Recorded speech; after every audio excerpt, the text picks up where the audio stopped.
segment of the news headlines. We are continuing in this our last portion, and we are still talking about different issues. And of course, to help us with this conversation, start with Pamela Odhiambo, who is the woman representative of Migori, Irungu Kanangata, Senator Muranga, also the deputy chief whip for the Senate, Isaac Mwaura, nominated senator, and Kipruto Kirwa, the ANC deputy party leader. Right now, of course, coming up very busy day. A couple of days rather ahead, culminating of course in Tuesday in the swearing in of President Uhuru Kenyatta. There are NASA's strategies. Where next? NASA is what we're asking. Of course, the NASA leader came back from Zanzibar, and there are a couple of raft of issues that are coming up, and a couple of things that I say pending. I want to begin the conversation there. There is the whole matter about the People's Assembly. And of course, that the High Court in Kitui put a stop to that, but then there's still conversations about still going on with the People's Assembly. I want to quote what Opio Wandai, who's the ODM Director of Political Affairs, told the Nation. He says that, first of all, he says that the coalition's plans are not pegged on President Kenyatta's swearing in on Tuesday. And to quote, according to the Nation, is that NAFA does not recognize the president in the first place, let the country wait for official communication, and there is no urgency. And also, Norman Magar also said in relation to the People's Assembly that it was a hopeless and defective order not capable of being enforced. It cannot be served on anyone. If anything, it has been overtaken by events because the People's Assemblies are already underway. Let's begin there with the People's Assemblies, and so far 12 of the 19 assemblies have already passed a motion to create more People's Assemblies. What is the way forward with the People's Assembly? I'll start with you, Mr. Wakiro. Well, let me say the following. I think all Kenyans are agreed on the fact that we need a conversation. Right. And People's Assembly, in our view, is the best way to create that conversation by involving the grassroots leaders, because it is not about the elected MCAs alone. It is about the leadership of the county in terms of opinion shapers, businessmen, and all other people who make the decisions in those particular counties.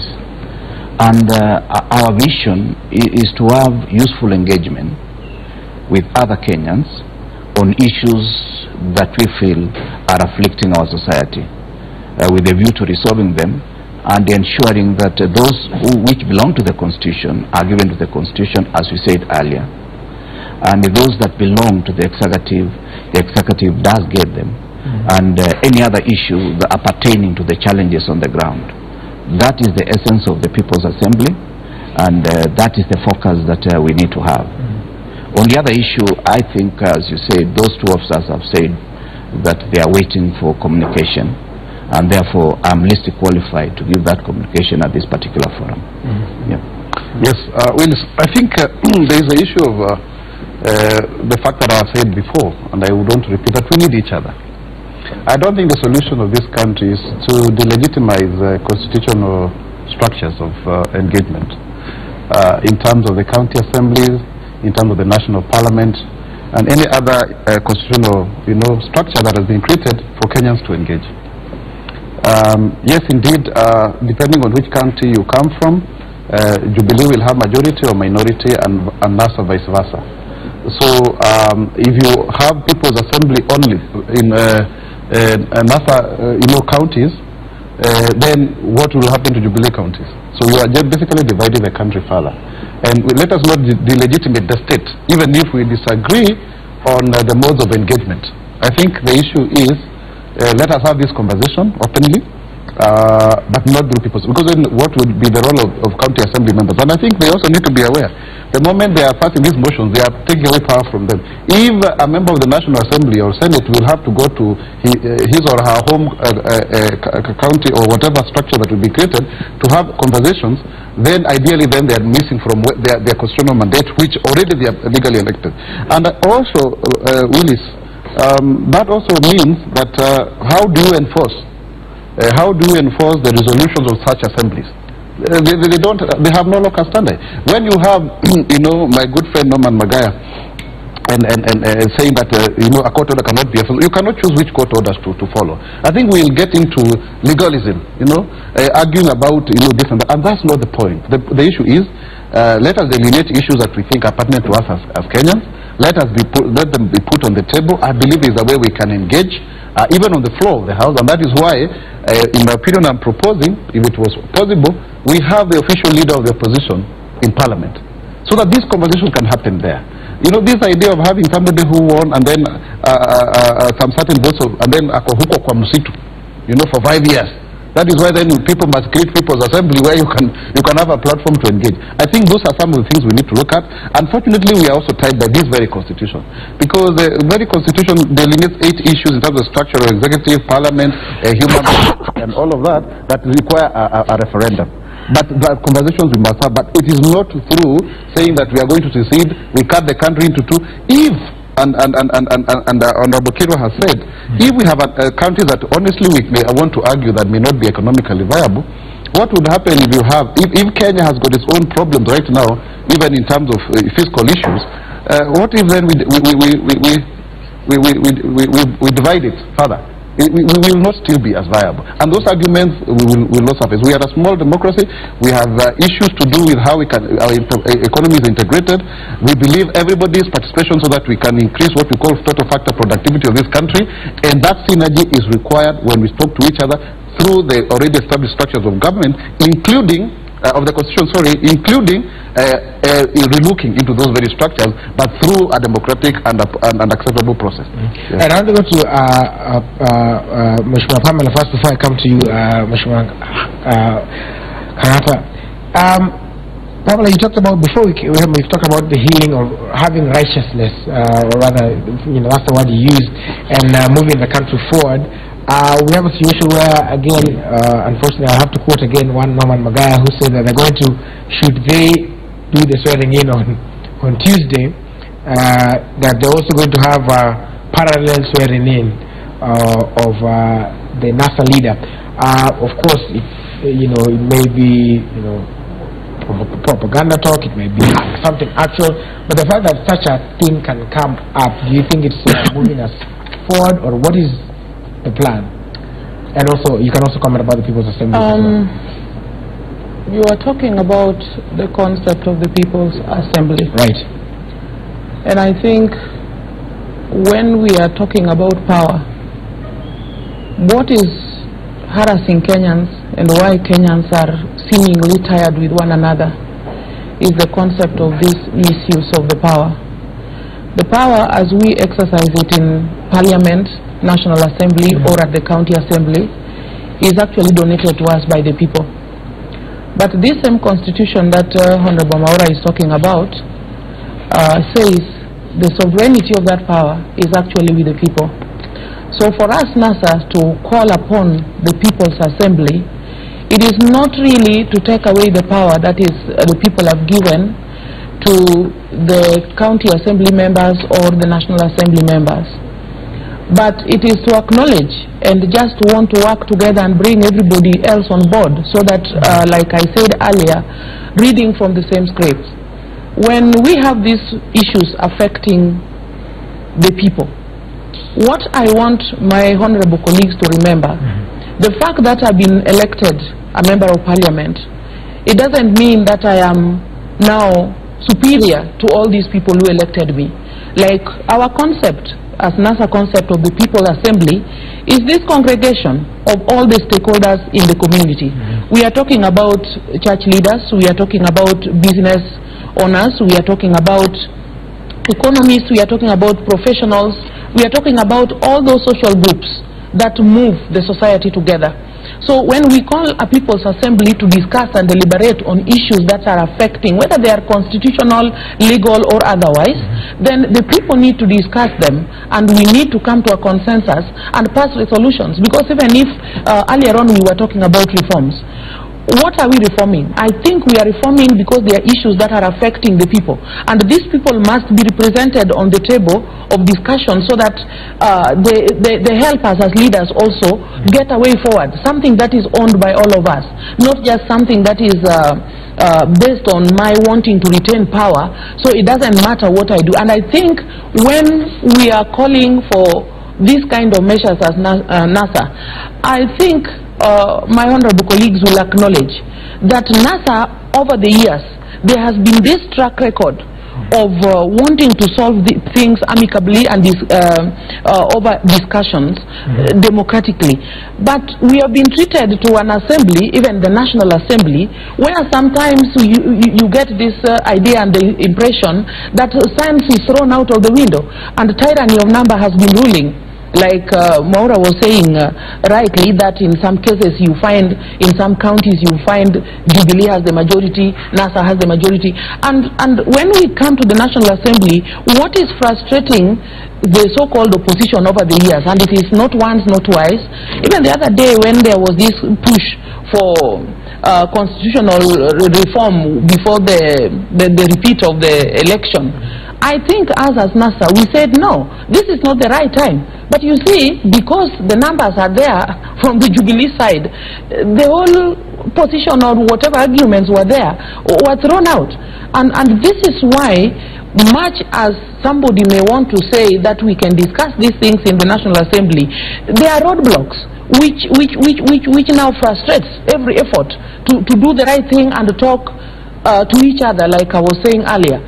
Now, with that in mind, I want my colleagues and the nation to hear. The idea of People's Assembly is not to take any power from anyone.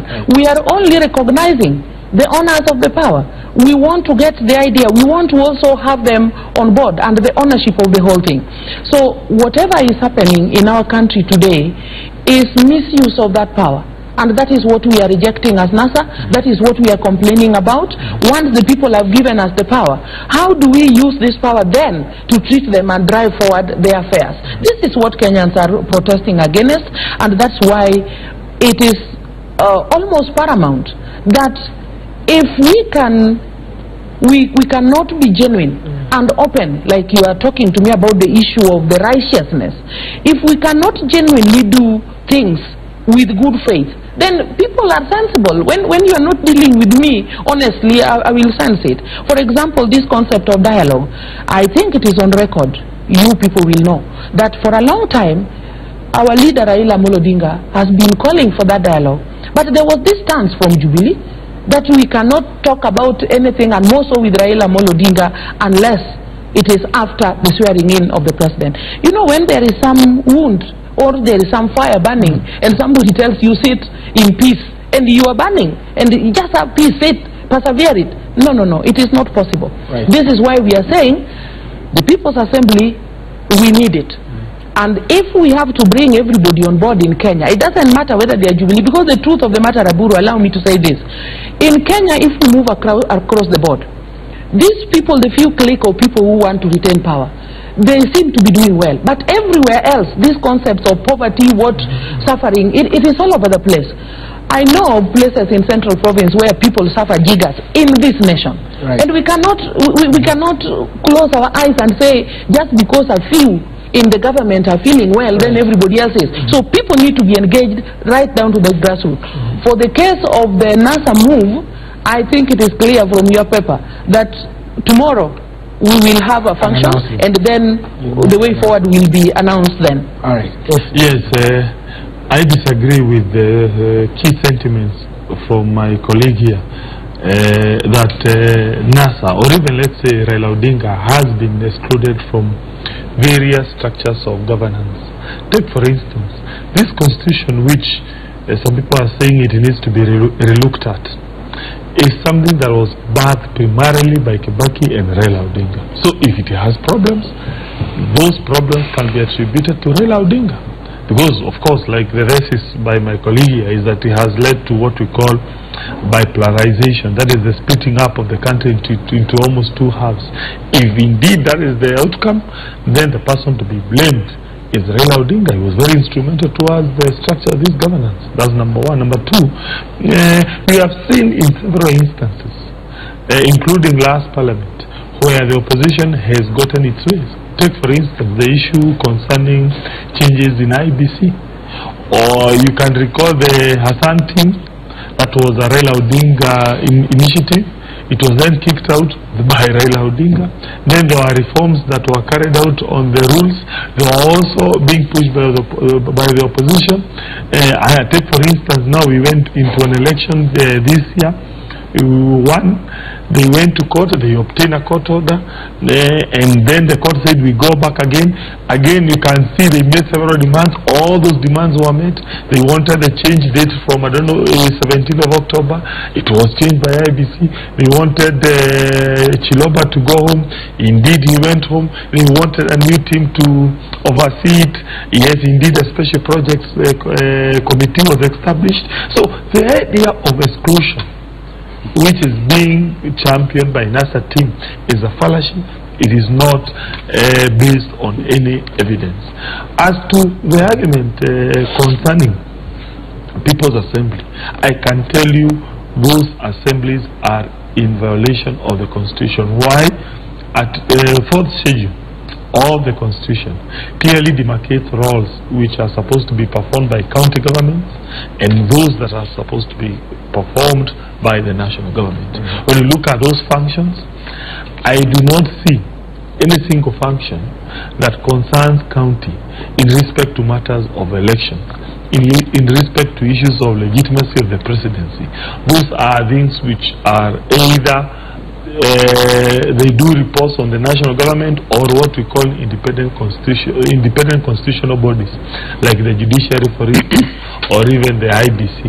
So therefore, I want to draw attention to those assemblies that have passed these motions, that Article 192 of the Constitution empowers the President to dissolve a county assembly or even a county if at all there arises exceptional circumstances which warrant such kind of a dissolution. And therefore, if you dare pass resolutions which violate the Constitution, I myself, as a deputy chief whip in the Senate, and the Senate has a role as provided in Article 1 and 2 of the Constitution, I will be moving a motion for your disbandment. But if you are just, if you that is a threat? No, yes, it is. It is because no, you are, no. It is issues affecting them. No. If as an assembly you are going to form what we call talking shops, where people just meet, they talk, there is nothing wrong with that. But if you now purport now, for instance, now to pass resolutions which violate the Constitution, which now, for instance, make this country to be dismembered, now you are entering into very dangerous area. All right, we'll allow a rejoinder from Kibuta and Akibra even as we wind up because our time is how much spent. Well, I think, Willis, if there was any voting on who is the best storyteller, I would give it to Irungu. Because he spends a lot of time telling us very good stories which are not really based on facts. First of all, the issue of change of date from 17 to 26 was not a request from Raila. It was a logistical challenge that IBC faced, and that's why they moved the dates. But if there was effective conversation from the beginning, because really I had to revisit the issue of 26th, because that is something that is past, and we need to engage on with the way forward. But because he has brought it up, let us be clear.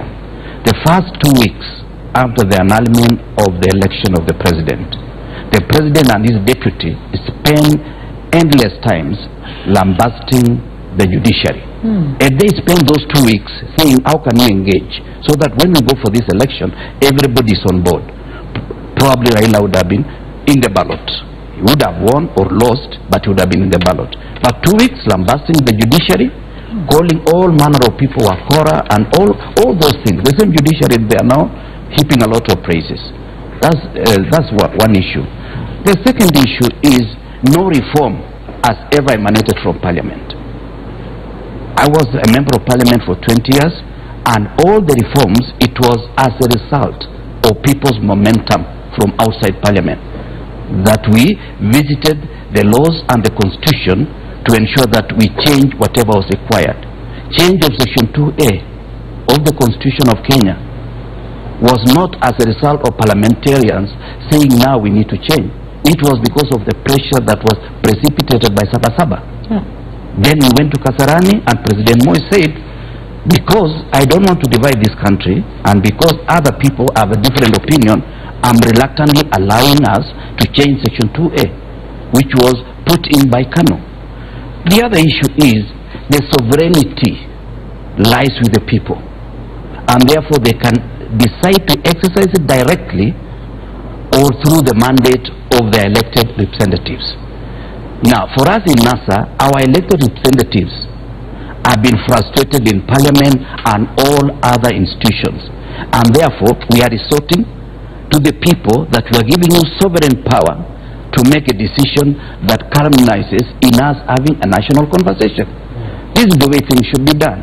Now, quoting so many, I just want to dare Mheshimiwa Irungu, go to court, let those 9 counties be dissolved, and you'll see the catastrophe that you'll have created.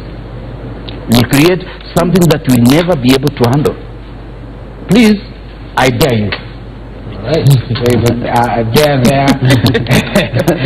We'll wait to see if you'll take the dare. It's not the constitution. Sorry, it is not the courts which dissolve counties. It is the president, and he has to obtain concurrence from the Senate. So therefore, we are waiting to see what they are going to discuss. Right. So we'll start taking our final comments, and we'll begin with you, Mheshimiwa Mwaura. I think I would want to say that the president has got a very robust agenda to implement. The president has committed himself to reaching out and healing the country, and I'm sure and I believe that we all need to agree as a country that it is time to move forward. It is time to agree on what we need to look at, because when we talk about implementation of the constitution, it is a question of experimentation. Why do I say so? Because we cannot be tagged down to what I call systemic polemism, so that you don't listen to each other. We must agree that the rules of debate is that we get persuaded by each other, because at the heart of it all, we have a common interest of this country, and we want to have a united Kenya. And in that regard, conversations around returning back the power to the people who elected you, I think for me that would also mean that you also cede your position and join the People's Assembly like every other resident. I think that's not a solution. Conversations around secession are not going to help us. Conversations about we have won and we don't need you, go to hell and we are moving forward, are not going to help this country. Let us be united as a country so that everybody feels safe, and so that we can move forward. Yeah. Yes, it is true. Kenya is an ethnically divided society, and every electoral cycle, particularly presidential electoral cycle, does magnify these divisions. But I think the answer does not lie in what we call altruism. I think the answer lies in doing a relook at the constitution, see whether this constitution adequately can cure or manage the so-called ethnic divisions. And those proposals given by Mwaura, I think they are very intelligent. They make some sense, but of course we also need to realize that this constitution was bad by Raila Odinga. If the problem is in the constitution, I blame him to a certain extent. But I agree, maybe we need probably to relook at those proposals that we have discussed here. And number 2, it is true that there will be a swearing next week Tuesday. Any other swearing in that our competitors may propose to do is illegal, because the constitution only envisages only one swearing in, which will be held at Kasarani. But we have no problem. We can always sit down with our colleagues. We can always have a cup of tea. We can always have a discussion concerning the constitution. That is agreeable for us. Well, thank you very much. I think I'm getting the consensus from all my colleagues that there is a need for reforms, a need for change in this country. And I want to put it this way: we need a change in leadership. That leadership which recognizes even the very least among the society.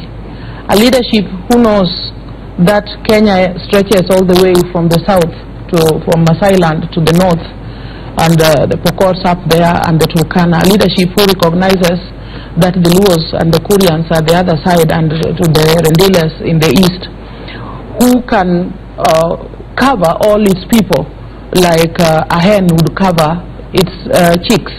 I think this is what has been missing in Kenya, and all these people who are crying and feeling left out and not cared for. Raburu, it is very painful as I sit here that some of these 27 people that we are talking about shot by the police, others are hacked by mobs. Like there's one picture which has been going around, a mob of young people bringing one out and saying this is a Luo, and you can hear them say, now this is ethnic profiling, which according to us in NASA we think is some sort of genocide in the wake of a government that claims to want to take care of its people. I think we reject that, and so we are calling for leadership reforms, socio-economic reforms that target all Kenyans, that everybody should be equal before the eyes of our government, and especially we are very saddened. This is a special message to the police force in Kenya. I think we have performed very poorly in the eyes of the world. We don't expect, for example, these deaths we are now crying about. Kenyans just wanted to welcome Raila Amolo Odinga. We have seen other Kenyans being welcomed at this airport, and nobody was beaten, nobody was killed. And I think it is not constitutional that people should not go to welcome their friends or family members or their leaders like we did. So what we are saying, even this idea of blaming the constitution on Raila, I think what we are saying, we can't blame Raila. People come with ideas. Like even when you are saying, Honorable Irungo, that you move a motion. Yes, you bring the motion, but it can be amended. Who said that if Raila gave birth or pushed for this new constitution that is now ruling us, then it cannot be amended in a manner that can make it better, instead of using those whatever the people call weaknesses to hurt a section of the nation and uplift another section of the nation. I think this is fallacy, and as leaders we must agree to be honest. We are in power today, tomorrow we are out of power, and therefore I would like to call upon us, the leaders, to talk today knowing that these people we are calling, you know, by the roadside conversations are the same people who actually gave us the power. Before my colleague Irungo here became a whip, the people gave you the power to do that. And so all the time as we walk around, it is my opinion that we must recognize this piece of power. So on that, lastly, I'm calling upon Kenyans. We are mourning our 27 dead people. Majority of them are from the Luo community. We have the Kisis, the Kambas, all the NASA region members. We are holding a fundraising today at Laiko. I appeal to Kenyans of goodwill to come and help us support these people. And even thereafter, we will organize for their mass funerals and prayers for the families. I pray this time round the police will not come and shoot us. It is right to mourn with the dead. Thank you. Can I quit there because I'm perturbed? In 30 seconds. No, you see, I'm fearful. One, it is wrong for anyone to be killed by police or even any other person. If indeed that has happened in this country, it is wrong, and I want to condemn it. But I also want to be very sure whether those deaths can be attributed to police.